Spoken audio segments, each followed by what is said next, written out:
Salut les orphies. Alors aujourd'hui, comme vous l'avez vu dans le titre, on va parler des océans. Et oui, donc pour le coup, c'était pas trop difficile de trouver un poisson en rapport avec le sujet. Néanmoins, celui-ci est comestible. D'ailleurs, si un jour vous trouvez un orphie dans votre assiette, vous aurez la surprise d'observer de belles arêtes vertes. Malheureusement, dans notre sujet du jour, cette curiosité de la nature n'existe plus. Pourquoi? Eh bien parce que, tout simplement, elle vit dans les océans et nous allons faire complètement disparaître ces derniers de la surface de la Terre. Et mine de rien, c'est quand même un sacré challenge, car il représente 1,338 milliards de kilomètres cubes. D'ailleurs, si on devait tous les contenir dans un cube, juste pour info, celui-ci mesurerait un peu plus de 1100 km de côté, c'est-à-dire l'équivalent de la longueur de la France de Lille à Perpignan, entièrement de flotte. Tu veux faire quoi? Allez, dépêche-toi, T'as pété, Alex, ou c'est la... Ouais, c'est ça, Vous voyez, c'est le désavantage d'avoir des chiottes juste à côté de là où on tourne. Alors, qu'est-ce qui va se passer une fois que tous ces grands réservoirs d'eau se seront envolés? La pluie continuera-t-elle de tomber? Les rivières à couler? La vie a existé? Eh oui, parce qu'il y a 3,8 milliards d'années, c'est bien des océans que la vie est apparue sur Terre. Alors, ce que la nature donne, peut-elle aussi le reprendre? Eh bien, si ces questions vous intéressent, sachez que j'ai un site très cool à vous suggérer. Il s'agit de Udemy, qui propose des cours et des formations en ligne sur à peu près tous les sujets possibles et imaginables, dont certains concernent des problématiques environnementales. Vous y trouverez aussi des formations en musique, en informatique et j'en passe. Ce sont eux qui sponsorisent cette vidéo et j'en reparlerai à la fin du 360. En attendant, projetons-nous dans un futur imaginaire, au sein duquel notre Terre n'aurait plus sa belle couleur bleue, et où toutes les étendues océaniques auraient complètement disparu, et ceci en 360 secondes.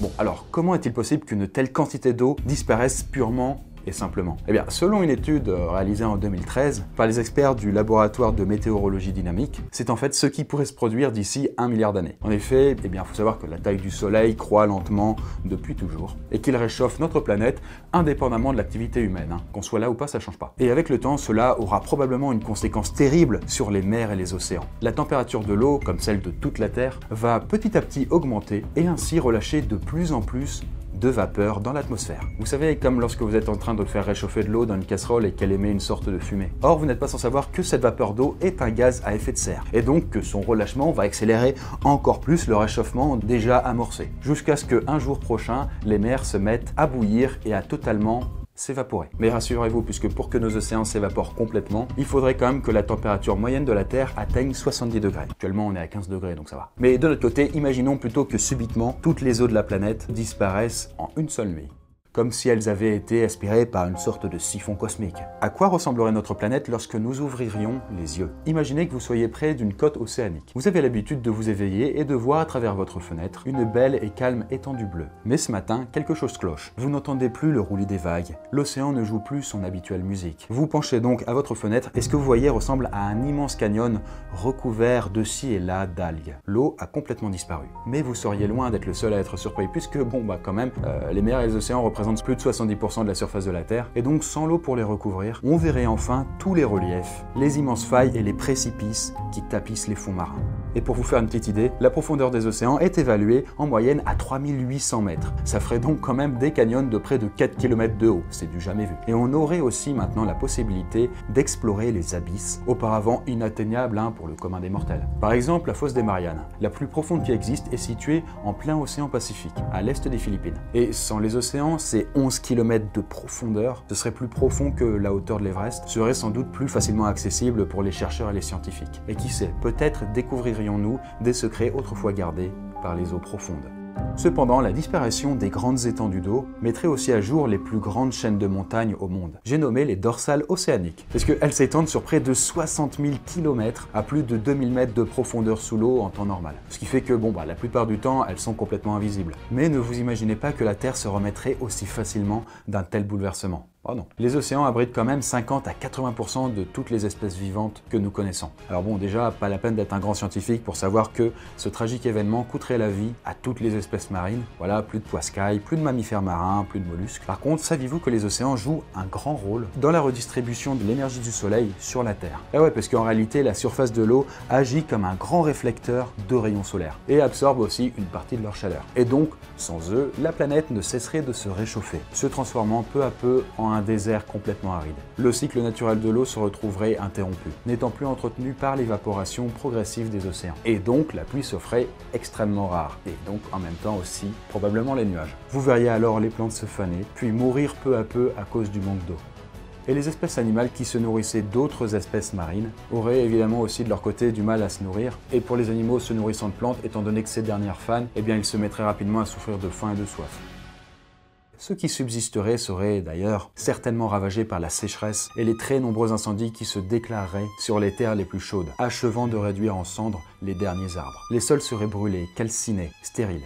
En d'autres termes, sans les océans, la Terre n'aurait plus rien de cette planète bleue et verdoyante que l'on connaît. Et enfin, en plus du climat et des incendies, le manque d'oxygène deviendrait un véritable problème. Car déjà, rien qu'avec le phytoplancton contenu dans les océans, on ne le sait pas assez, mais c'est quand même 50 à 80% de tout l'oxygène qui est produit sur la Terre. Et le reste, du coup, c'est les forêts essentiellement. Oui, sauf que, comme on l'a dit, toute cette végétation finit par être cramée, desséchée. Donc c'est assez clair, sans océan, plus de phytoplancton, plus de plantes, donc plus beaucoup d'oxygène. Il faudrait imaginer que ce serait une réserve fixe qui ne pourrait qu'aller en s'épuisant, et donc beaucoup moins d'oxygène à respirer. Mais alors, nous dans tout ça, les océans et les mers représentent 97% de l'eau de la Terre. Il nous resterait donc que 3 petits pourcents pour survivre. Alors oui, je suis d'accord, c'est peu, même trop peu. C'est sûrement pour ça que l'eau, que l'on puiserait alors majoritairement des nappes phréatiques et des rivières, deviendrait très coûteuse et ferait peut-être même l'objet d'un violent trafic parmi les survivants. Voilà, autrement dit, ce serait la ressource carrément la plus rare, peut-être même plus rare et chère que l'or. Un puits d'eau en bon état serait un petit peu l'équivalent d'un puits de pétrole, autrement dit. Mais ces quelques réserves d'eau, hélas, ne nous permettraient pas de tenir longtemps, puisque, elles ne seraient plus alimentées par le cycle naturel de l'eau. Vous savez, l'évaporation des océans, qui redescend sur Terre sous forme de pluie, et qui finit par s'infiltrer dans le sol, c'est ça qui forme les nappes phréatiques, et qui fait aussi que les rivières existent. Et d'ailleurs, les premiers à souffrir de la situation seraient carrément ceux qui vivent sur les îles, qui tiraient la plupart de leurs ressources directement de l'océan. Et la Terre se réchauffant, les survivants devraient sans doute se rendre en Antarctique, là où la température serait la plus supportable. Mais inévitablement, et malgré tous nos efforts, l'espèce humaine serait peut-être condamnée à disparaître. Peut-être. Bon, alors évidemment, une disparition subite de l'océan n'est pas prévue dans un avenir proche pour l'humanité, et sans doute que l'on ne sera plus là si ça se produit. Mais le jour où ce phénomène aura lieu, notre belle Terre risquera de ressembler à une autre planète. Vénus, avec qui elle a de nombreux points communs. Autrefois, on suppose que Vénus abritait une grande quantité d'eau, qui se serait évaporée à cause d'un important effet de serre, transformant alors toute la surface de la planète en une fournaise volcanique inhabitable. Et selon une étude, si la même situation arrivait à la Terre d'ici 1 milliard d'années, la température moyenne y atteindrait les 1600 degrés.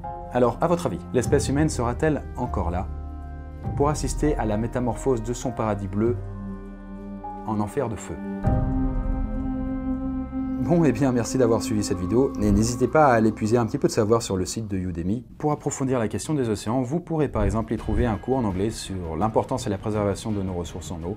Et pour ceux qui préfèrent apprendre en français, ne vous inquiétez pas, il existe aussi beaucoup de cours dans notre langue. Par exemple, sur le design, avec ici un guide pour maîtriser rapidement Photoshop. Ça vous apprendra à devenir un peu plus expert dans les calques, les couleurs, les retouches d'images, à détourer correctement ou à créer des effets de style. Bref, à faire vos premiers pas sur ce logiciel, pas toujours facile d'approche quand on débute, et pourtant assez incontournable. Par exemple, moi, mes vidéos, toutes les miniatures, on les fait sur Photoshop, et il y a pas mal d'éléments aussi qui passent à travers ça. Ça sert vraiment à tout. Pour ceux que ça intéresse, le lien sera en description. Bref, il y a vraiment de tout. Ça va de la photographie au bricolage en passant par la conception de jeux vidéo. Voilà, une vraie mine d'or. N'hésitez pas à checker. Sur ce, moi je vous laisse aller vous cultiver et puis je vous dis à très bientôt la poiscaille.